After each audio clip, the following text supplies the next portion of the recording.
春天嘅雲南係一場色彩嘅暴擊。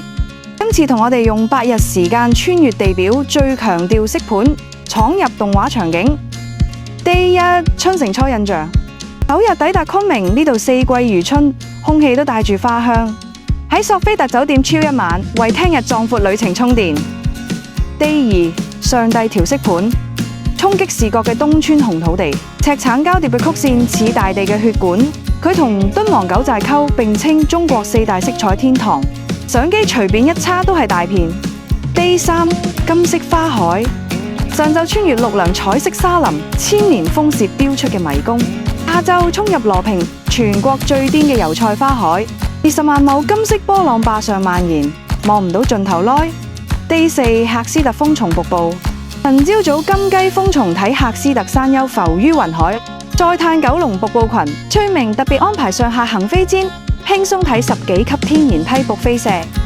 Day 5大地藝術，嚟到哈尼族千年傑作元陽梯田，萬公頃梯田隨山流動，再探梯田景觀下就茶啦，眼睛享受呢個會呼吸嘅大地雕塑。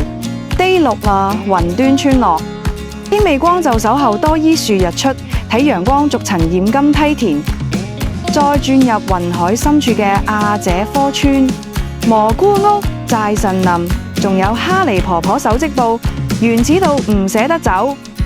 Day 7穿越古城，滇南州路見水文氣撲面，踱步600年古城，摸合明朝城樓嘅溫度。夜晚返昆明古典名城酒店，發夢都係梯田曲線，全程未雷暴風吸入，各類雲南特色風味美食，食到唔願返香港。翠明假期春季雲南8日遊，深度純玩零購物。出發日期2026年2月14號、26號、28號、3月2號、6號。自然同人文嘅絕妙碰撞，即刻私信留位，衝入中國最美春天。